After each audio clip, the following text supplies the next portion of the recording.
Cause I'm a bad man, I don't take no crap, man. I came in riding rhinos, reppin' that Abzan. Cause I'm a bad man, I don't take no crap, man. I came in riding rhinos, reppin' that Abzan. What's up, my wizards? It's Dev from SBMTG on the YouTube.com. Down there we like magic, you know by now. And you know that feeling you get when you do an entire video and then you turn around to turn off the recording and you realize that you weren't recording the whole time? Well, that just happened to me, but hey, it's just practice, right? But anyway, today, big surprise, got a deck for you. A couple of days ago, I showed you a budget Abzan deck that was built around Renegade Rallier and focused on weird interactions with like Gonti's Machinations, I pronounced it right, and things like Restoration Specialist.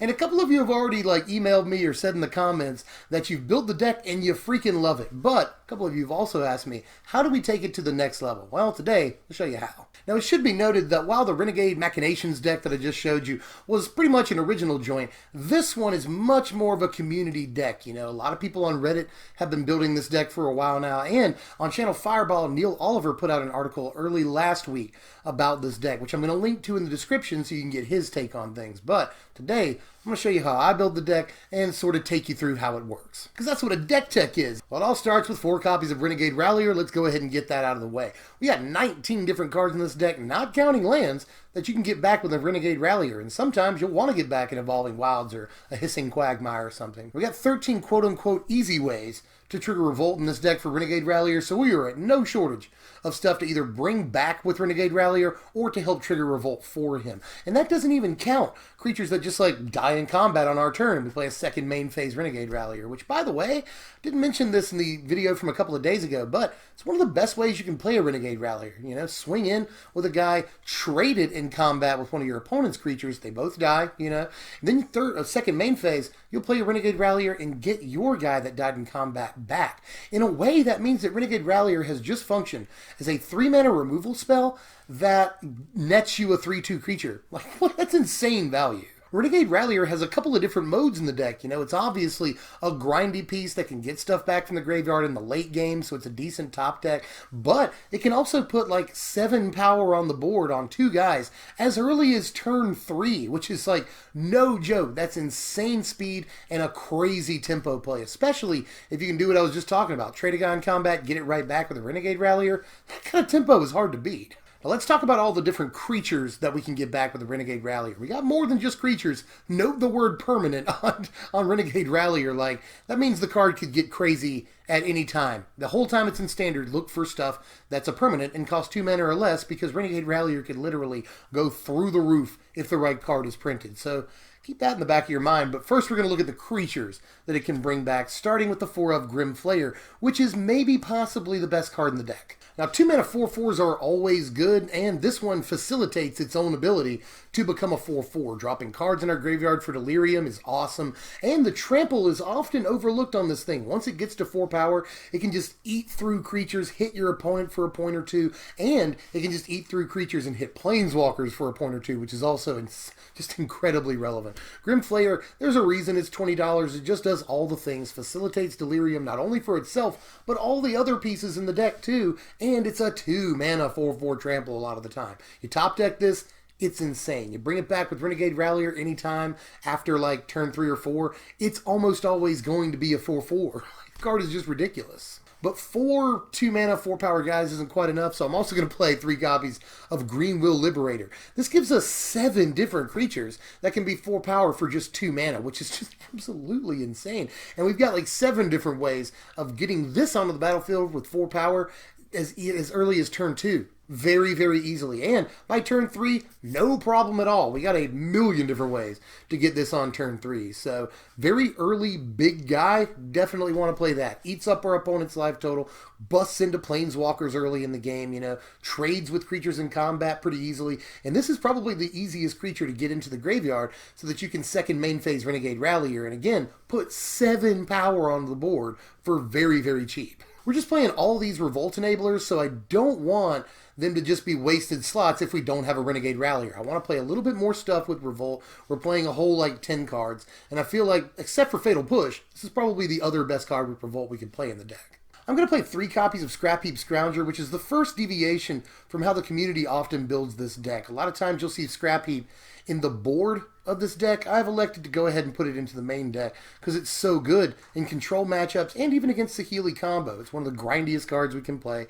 And not only can it get itself out of the graveyard, Renegade Rallier can also bring this back, as well as Liliana too. It's also, very importantly, an artifact in the graveyard for Delirium and a creature at the same time, so we can set off Delirium pretty quickly with a Scrap Heap in the graveyard. That's important. And it's a 3-power guy for 2 mana. Renegade Rallier can get it back. Liliana can get it back. It can get itself back. Like, to me, there's just so many reasons to play Scrap Heap. It's amazing against control matchups. And we will board it out a lot of the time against Mardu, but I still think it's important enough to have in the main. Now, I know I've already shown you a play set of an expensive card with Grim Flayer, but this is a competitive deck. We want to build the best deck possible, so I'm sorry. We're playing 3 copies of Liliana here.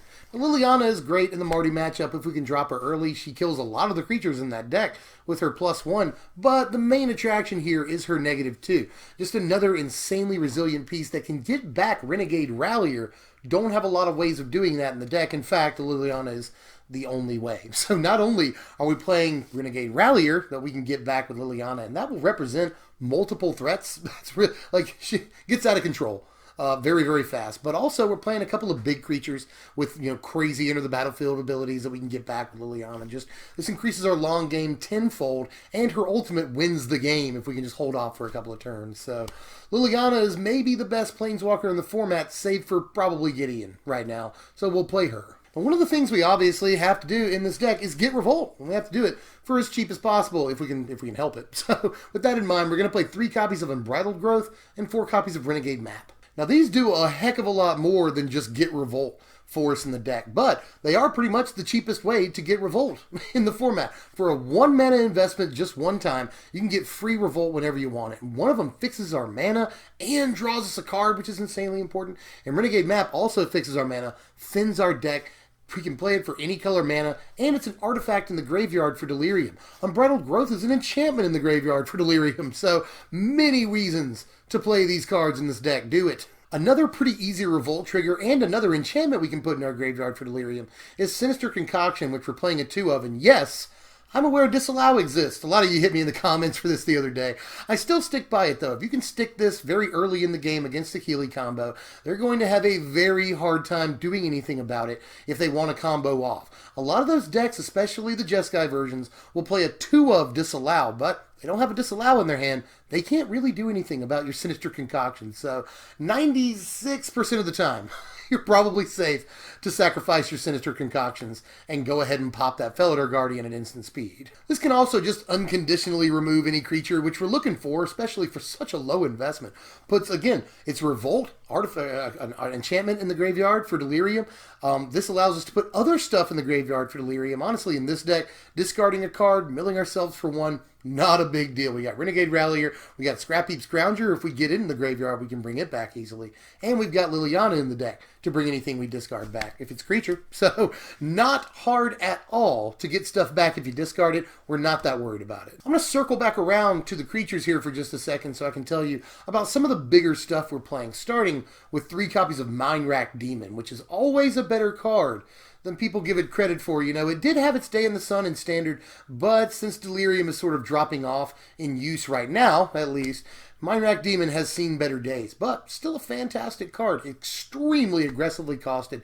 4/5 flying trample for 4 mana. A flample creature for just 4 mana is an insane deal. This can block, kill, and survive a Heart of Kiran in combat if they don't have a Gideon emblem. It can also help us get Delirium if we don't already have it, but be careful, obviously. And late in the game, if we can bring this back with a Liliana or something, we're almost guaranteed to have Delirium, so we never have to even worry about that stipulation. This can also fill our graveyard for Renegade Rallier, which is important to note. Just all the reasons exist to play Mindwrack Demon in this deck. Great against Heart of Kiran, or puts control players on a clock that's very tough to deal with. I'm going to play a couple of one-of monsters in this deck, but we've got Traverse the Ulvenwald to go get them when we need them, so just keep that in mind. We're going to play a one-of Ishkanah and a one-of Noxious Gearhulk. Now, if you've been watching the channel the last couple of weeks, you've seen a couple of Delirium decks, and you know that when I play Liliana in the deck, I really like to play Noxious Gearhulk too. This is one of the best things that she can get back if your opponent manages to kill your Noxious Gearhulk, which can happen time to time. You can get it back with a Liliana and kill another one of their guys and have a hard-to-block 5-power creature on your side of the board. That can close the game out very, very quickly and pretty easily. And honestly, if you can return this multiple times with a Liliana, the game gets pretty much hopeless for them. So I will play a Noxious Gearhulk, and it's pretty worthy to note, this is an 8th artifact in the graveyard for Delirium sometimes too. Now, Ishkanah is another card that I've sort of broken from tradition a little bit when it comes to building this deck. A lot of times you'll see one Ishkanah in the board and no other Ishkanah in the deck, but I like playing mine in the main because Marduk's such a prevalent matchup right now, and we're playing Scrapheap Scrounger in the main, which isn't great against Mardu, so I want to make up for that a little bit by also playing Ishkanah in the main, which is wicked against Mardu. So Ishkanah can also, against some control decks, just make us go wide all of a sudden, and they have a hard time dealing with that unless they have a Fumigate.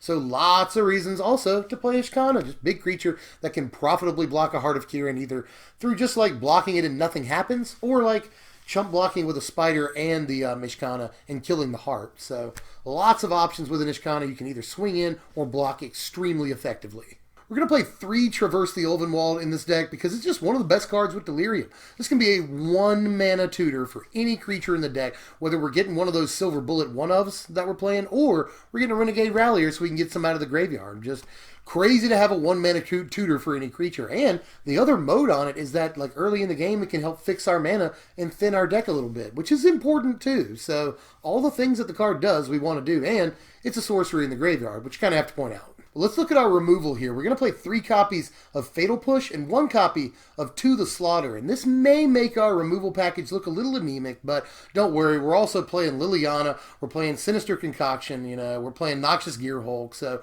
we've got a lot of main deck removal. It's like 10 pieces of main deck removal, but these are the best ones. They're both instant speed, and they're specifically good against the 2 big decks in the format right now. Fatal Push is our best friend in the Mardu matchup, and even in the Saheeli matchup a lot of the time, because it's very, very easy to get Revolt in this deck and kill that Felidar Guardian for just 1 mana. To the Slaughter is also, I think, worth the one-of in the deck. Once we have Delirium, it's an automatic 2-for-1, and that's a good card right there. And, even if we don't have Delirium, a lot of the time it's very effective if they're trying to drop a combo against us with Saheeli and Felidar Guardian. Either a lot of the time, the way it's going to work is they have to sacrifice either or, Felidar Guardian or Saheeli. And sometimes we can make them sacrifice both of them.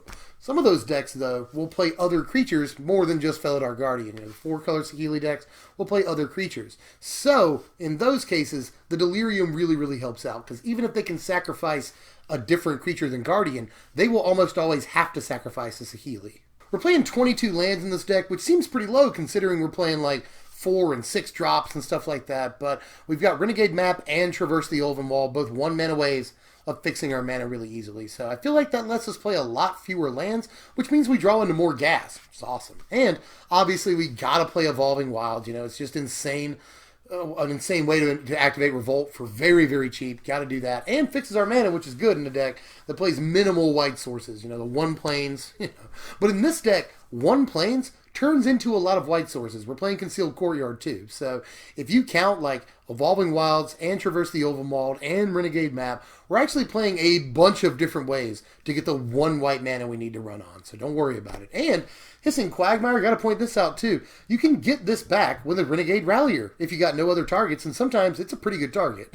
Here's our sideboard right here. Now, the one-of Deadweight looks a little weird, but it's pretty much universally played in this Delirium sideboard. Against the Mardu matchup, it can either kill something outright or at least keep it from crewing a vehicle a lot of the time. It can also be an enchantment in the graveyard for Delirium, and it's a pretty easy way to trigger Revolt if you put it on a small guy during your turn. So that's kind of good too. Just Deadweight fulfills a lot of roles, but we don't necessarily have room in the main deck. We're also going to play that 4th Fatal Push, very, very important in the Mardu matchup. We're going to play 3 Transgress and 2 Pick the Brain. If you've been watching the channel the last couple of weeks, you know that I love these cards against Saheeli dearly. We're going to play 2 To the Slaughter because I also like that card post game 1 against the Saheeli decks. 3 Tireless Tracker against control decks and also Saheeli combo, so we can outgrind them and outcard advantage them. We need card advantage in the deck. Another Ishkanah against the Mardu matchup, and a Kalitas as well against the aggro matchup.